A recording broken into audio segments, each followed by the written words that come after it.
Good evening, this is Dr. Do again. This video is outside of medicine. Continue with reading Psalm. I have posted 2 videos on Psalm 35 since Psalm 35 is relatively long, so I'm going to finish the third part of Psalm 35.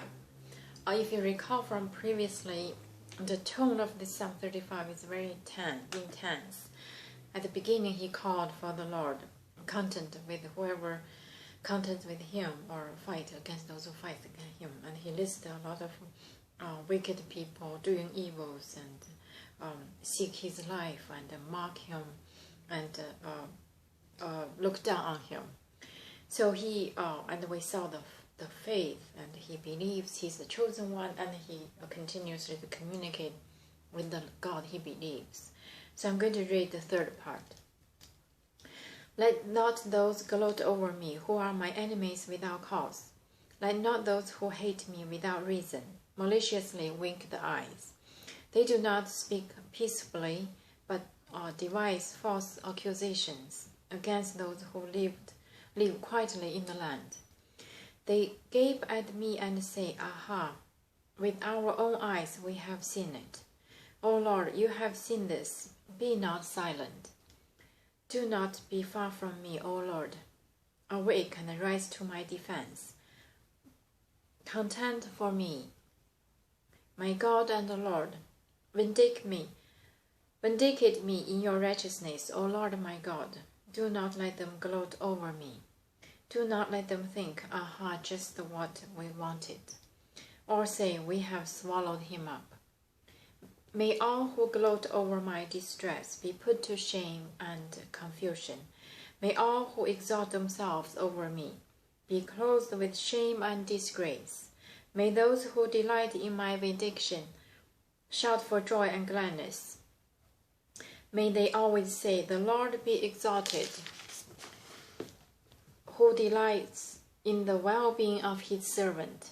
May tongue will speak of your righteousness and of your praises all day long. So this is the third part of Psalm 35. Again, continuously to list, to ask God help those people gloat over me, winking eyes against me, or saying, aha, we saw with our own eyes that the God forsaken him or destroyed him. We get what we want. Basically, it's the same tone as continuously from the first 2 paragraphs. Let not those gloat over me who are my enemies without cause. He just, in his mind, he's very innocent. In his mind, he's the chosen one. And he couldn't understand why those people always keep gloat over him and always wink eyes, against him. In his mind, he couldn't understand, because he, if you imagine, he's the youngest at the family, and the other brothers, they're all active, and he was just a shepherd attending the flocks on the hills, and just the one occasion, and he had this a chosen gift. So on that occasion, so he shined and surprised the world, like a shock, like brought a wave of shock. After this shock, everybody kind of woke up. Oh, how that could be? How could it be? So again, those people just cannot understand, cannot subdue, cannot think that he is the chosen one. Just one time of the light shining on that battlefield, and after that he was pursued and flee to the desert and live in the caves, and the life started to be wandering around and kind of miserable. So or after he entered the city of the God and he became the king, still this is another time of shine, okay, explode and shock everybody. And after that, the wave passed. Everybody started to went back again, like, oh, how could it be? So start to show not respect and gloat over him, and continuously to look down on him and mocking him. So, and he his path is not straight, but he always keep his faith, his belief, communicate with the God he believes. So you can see from here, God, please help me. I'm your chosen one. How could they just treat me like this? And they gape at me and say, aha, with our own eyes we have seen it. It means mocking, and cheerful when he fell, or when he slipped, or when he fell into the pit. O Lord, you have seen this. Be not silent. Do not be far from me, O Lord. Awake and rise to my defense. Contend for me, my God and the Lord. Vindicate me in your righteousness, O Lord my God. Do not let them gloat over me. Again, with this confusion and with this faith, with this hope, he asked the God he believes. Why they do that? The first thing he asked, and then because he has this couldn't figure out why they did that. They did that to me. So he communicated with the God he believes, and may all who gloat over my distress be put to shame and confusion. May all who exalt themselves over me be clothed with shame and disgrace. May those who delight in my vindication shout for joy and gladness. May they always say, the Lord be exalted, who delights in the well-being of servant. So again, this is very strong of the will and the feeling and the emotions. It's for those who against him in his mind is against the God, against the Lord he believes. So be thorough. That's in his mind. Call on the God he believes. May all those who gloat over me, or those exalt themselves over me, or those delight in my destroy, may those people be put in God's hand, to be shamed or confused and judged. And may those who delight in my vindication shout for joy and gladness. May those stand by me and believe the same God with me, and believe in me that I am the chosen one. May those people exalted and also delighted in well-being of his servant. So consider themselves as myself, the servant of God and the chosen of God.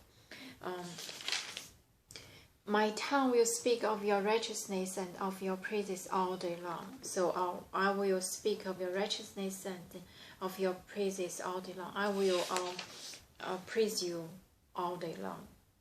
Again, it's a faith. So this is Psalm 35. Put everything together from this Psalm 35. I see the real. The life of real is not like sugar-coated or all the praises. No, it's not always sunshine. It looks like it's very blue, very dim, very anxious or anguish, the situation. There's so many people not take him as the king or the chosen king, not subdue to him or just gloat over him, think I'm higher than you. So this kind of situation, he feel a big challenge for him to fulfill the will that the God promised him to be a king. So he did not give up. On the other hand, calling and listing those challenges and arguing or pray or plea or ask God to strengthen my faith and deal with those people with me, contend and fight along with me, so that we can win. If my victory will be your victory, I will praise you all the time, all day long. So again, from this Psalm 35, I see the real. That's what I just said, and also I see the faith. The situation looks very bad. Those not just one people, looks like surrounded. Everybody hold the same idea about him. Look down on him. I think he's not he's not the real chosen one. So he did not give up. He still communicates. He still believes he's the chosen one. He still hold on the promise. So just ask for for the strength and for blessing continuously to fight with me. And from this Psalm 35, in addition, I see the wise. He did not argue or direct conflict with those people. He hold it inside and then communicate with the God he believes. So this is, and must be very wise. Otherwise, we'll lose temper like Saul. Always, not if you compare Saul and David. This is my personal opinion. Saul is kind of not quite patient. In some occasions, like one time, Samuel asked him to wait until I came here. You start the fight. But the soldiers steered up, said, we should fight, why should we wait? So eventually he yielded to those soldiers, so he started the fight. And after he started, Samuel showed up and very angry and disputed him and caused his kingship. So, and David, on the other hand, not strong, probably he's not tall compared to Saul. He's not, when Samuel chose Saul, if you recall, chose from the outside looking, he's very tall, looks like very strong, so chose him. But David, on the other hand, is relatively not that tall, not that strong, looks like a little boy.